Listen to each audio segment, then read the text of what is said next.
All right, we'll see how this goes. I've never seen this content creator before named Spliffy. This video is titled, Why CoryxKenshin Keeps Leaving YouTube. Caught my attention.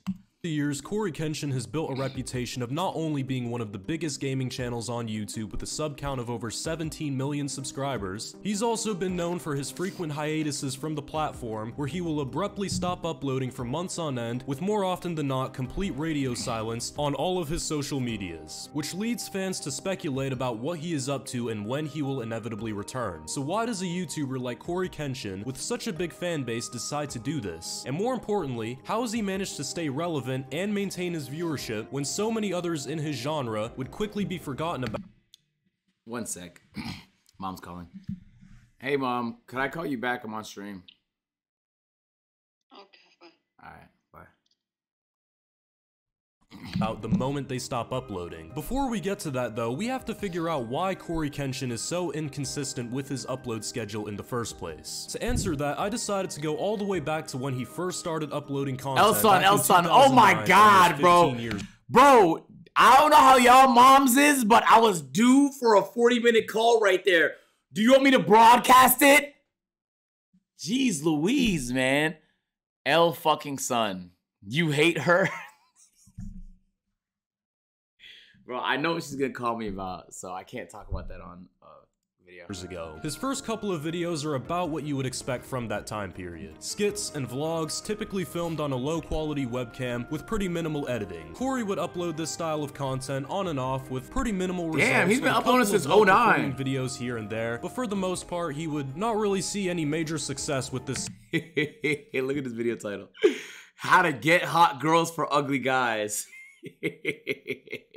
Style of content, which is the main reason why Headphone on September 30th, 2011, Cory would post his final video before a 2-year hiatus from the platform, the first of many to come, and something that will be important for later in the video. When Cory came back to YouTube in 2013, he began to upload his first few gameplay videos, more specifically, horror gameplays. Why y'all tell me to take notes? Popularity on YouTube at the time. This was also around the time his channel started to gain momentum, but there was one game in particular that would push his channel's growth to new heights. That game being Five Nights at Freddy's. The game was exploding in popularity at the time, and the amount of YouTube Let's Players that were playing the game and displaying it to their audience were only adding fuel to the fire. So combine the fact that you're already known for being a horror gameplay YouTuber, and a game that's rapidly growing in popularity in your own niche that you're well known for, and you have the recipe for a viral video. And this series would prove to be widely successful for Cory as they would— Damn!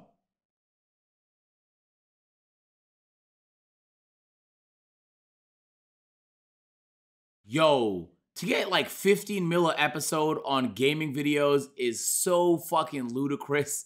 It don't make no sense. Gain millions of views and gain him a ton of new subscribers. And from that point on, Cory would remain consistent with his upload schedule, usually posting every day. This would lead his channel to reach 100,000 subscribers by late 2015. It was also at this point where his channel would start growing even more rapidly. About 6 months later, he hit 500,000 subscribers. And then he closed out 2016 with 1 million. And this was only the beginning, as his channel only got more popular with every single passing year. However, it's important to note that during this time period, Cory would become notorious for his breaks from YouTube. He would have a hot streak where he would upload daily and then seemingly disappear for months on end with usually no updates on any of his social media platforms, leading fans to guess about when he would come back. Then at random, he would go right back to uploading and the cycle would just continue. In 2018, he took a 4-month break at the beginning of the year and also 2 more shorter ones just in that year alone. So what exactly was the reason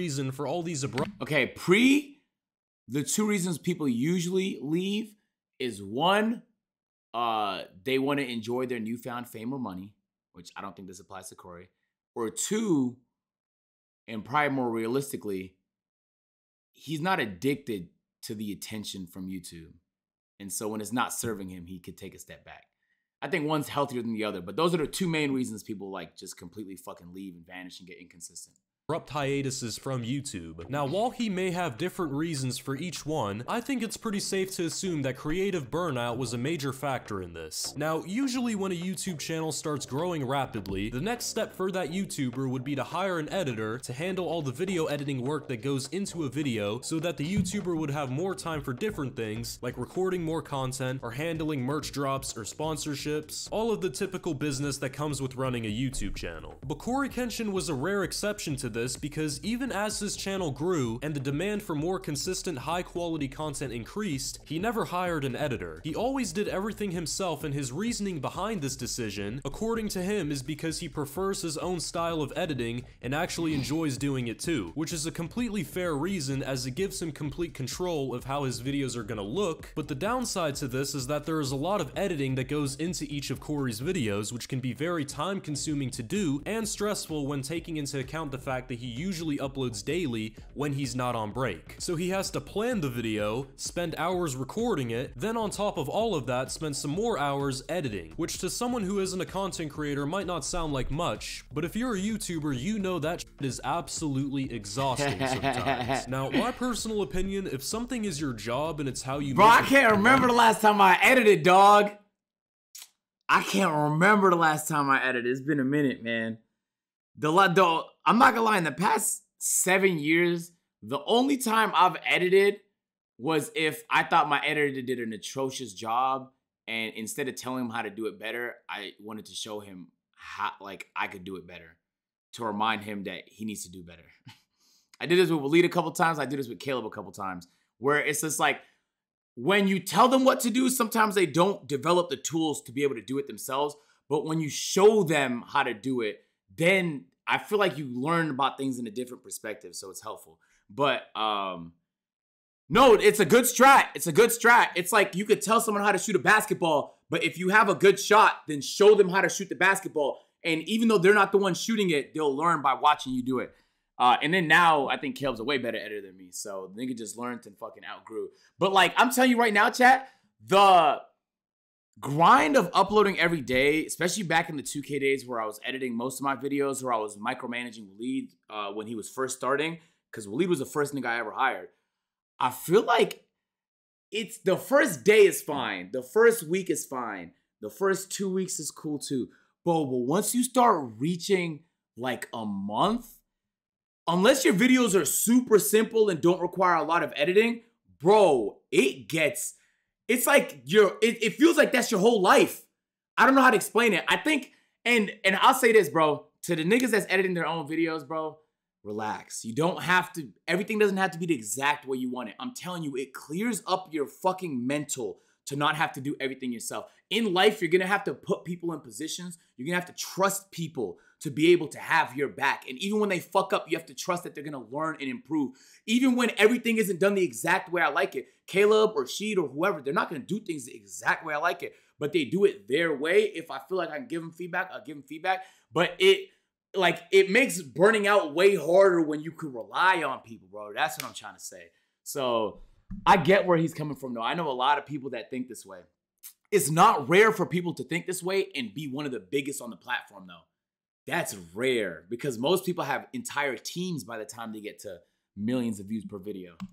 Then leaving for half a year just because you're a bit tired of the content grind doesn't really make too much sense. It would honestly be better if he either uploaded only a few times a week or just decided to hire a video editor at that point. Because imagine someone who worked a 9-to-5 job, if they just decided to leave for months on end and just came back to work one day like nothing was out of the ordinary. He would probably be fired right there on the spot. But Cory knows he can get away with leaving YouTube because he knows his viewers will wait for his return and his viewership will stay the same, if not only increase. This is because CoryxKenshin is pretty much immune to becoming irrelevant, and this is for a few reasons. The first one being that he's already quite well known for taking breaks because he's been doing it for years at this point. His viewers will see that he hasn't uploaded in a while and just assume he's on break and will return just like he has every single time. These hiatuses have unintentionally built a cult-like fan base of people who are always left wanting more from him, and they never know when he's gonna come back either because he just doesn't update his fans when he's gone. It's actually a psychology trick from the 48 Laws of Power that rappers like Playboi Carti have even used to their advantage. The second reason is that his content has a huge replayability factor. Facts. Videos that he uploaded years ago are still being discovered by people. 38 M's? Oh my god! Oh my god! Bro! 38 on a fucking gaming video?